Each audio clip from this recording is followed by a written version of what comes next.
Bonjour à tous et bienvenue dans ce tout premier point d'information de ce vendredi 15 janvier 2021, bien entendu dans Matin Bonheur. Le ministre de l'Équipement et de l'Entretien routier est en visite de terrain. Jeudi, Amédée Kofi Kwaku est allé s'imprégner de l'état d'avancement de plusieurs chantiers routiers à Abidjan et banlieue. Il a visité le futur poste à péage de l'autoroute de Grand Bassam, les travaux de voirie dans la commune de Marcory et enfin le chantier des travaux de renforcement de l'ancienne route de Bingerville. Des visites qui ont permis à Amédée Kofi Kwaku de constater les obstacles liés à l'avancement des travaux. Le compte-rendu de Mahama Traoré. Au PK7 de l'autoroute Abidjan-Grand Bassam, un poste à péage est en construction. Il va accueillir 8 couloirs de paiement dans chaque sens de la circulation, soit 16 au total. Le chantier est à 80% de taux de réalisation et sera livré d'ici fin avril.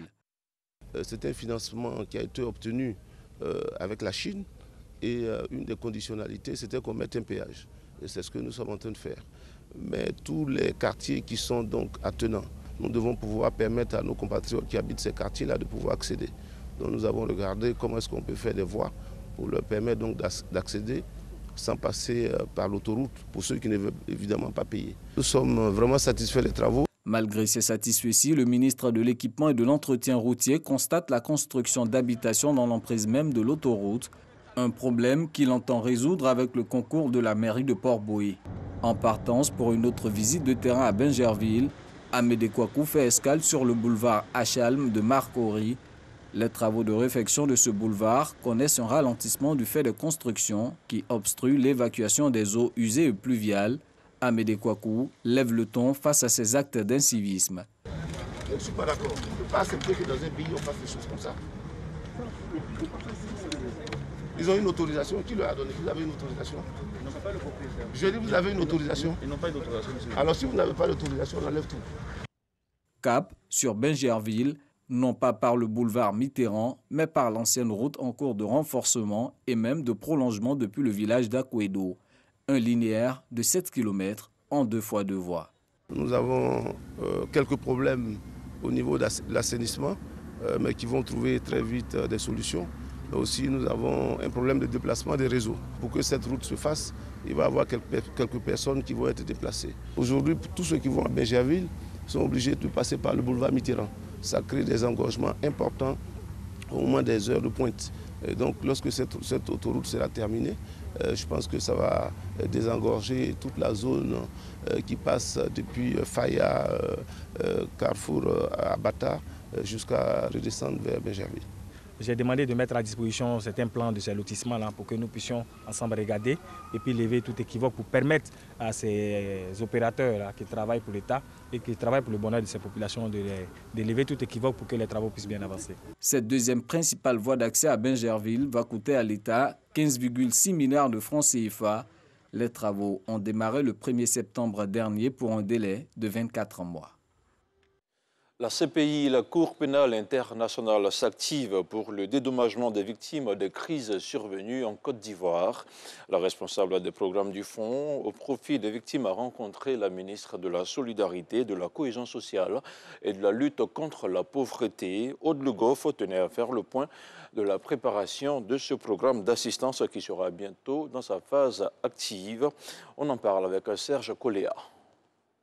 La CPI apporte son appui à la Côte d'Ivoire. Les victimes des crises survenues dans le pays depuis 2002 seront bientôt indemnisées. Ce programme d'assistance est conduit par le conseil de direction du Fonds de la Cour pénale internationale. Avant sa mise en œuvre effective, Aude Le Goff, responsable du programme, et Noum Sangaré, chef du bureau pays de la CPI, échangent avec la ministre de la Solidarité, de la Cohésion sociale et de la lutte contre la pauvreté. Objectif, définir la procédure d'identification et d'indemnisation avant toute chose. Un nombre significatif de victimes ont déjà bénéficié donc de réparation. Et donc notre but est vraiment d'être complémentaire à l'action qui a déjà été mise en place et qui continue. Notre but va être donc de travailler sur 13 incidents qui ont été qualifiés par la CNE comme étant des crimes qui relèvent de la compétence de la Cour pénale internationale et de répondre aux préjudices de ces victimes-là. Nous allons travailler donc avec 3 partenaires dans 4 régions, notamment donc à Abidjan, dans la région du Cavali, la région du Guémon et le Haut-Sassandra pour répondre à des incidents qui ont eu lieu donc entre 2002 et 2011. De son côté, la ministre Mariatou Koné a rappelé que le gouvernement s'est engagé à assister les victimes avec une enveloppe globale de 10 milliards de francs CFA. Des efforts de cohésion à poursuivre pour la stabilité. La plupart des victimes d'atteinte à l'intégrité physique ont bénéficié de réparations. Ces réparations continuent au niveau communautaire également. L'État de Côte d'Ivoire a joué sa partition. Aujourd'hui, nous avons la Cour pénale internationale qui souhaite accompagner la Côte d'Ivoire dans ce travail de réparation. C'est avec joie que nous accueillons cette présence. En dehors de l'État de Côte d'Ivoire, 3 organisations ont été retenues par le fonds de la CPI pour mener à bien ce programme d'assistance. Il s'agit du WANEP, de l'AVSI et de l'ADRAO. Et on termine avec cette information sportive du football. Et c'est une femme qui va diriger le comité de normalisation de la Fédération ivoirienne de football. Et c'est la sénatrice Mariam Dao Gabala qui a été choisie pour gérer les affaires courantes. Elle sera épaulée dans sa tâche par l'ex-ministre Martin Bléou et maître Simon Abbé. Le comité de normalisation agira notamment en qualité de commission électorale pour l'organisation de l'élection du nouveau comité électif. Sinon exécutif.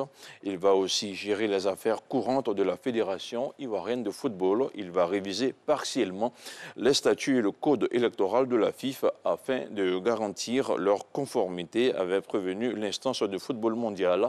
En revanche, le comité de normalisation n'aura pas à charge la gestion des projets de développement. Et c'est ici que l'on s'arrête pour ce 6h30. L'info revient dans quelques instants. Merci à vous.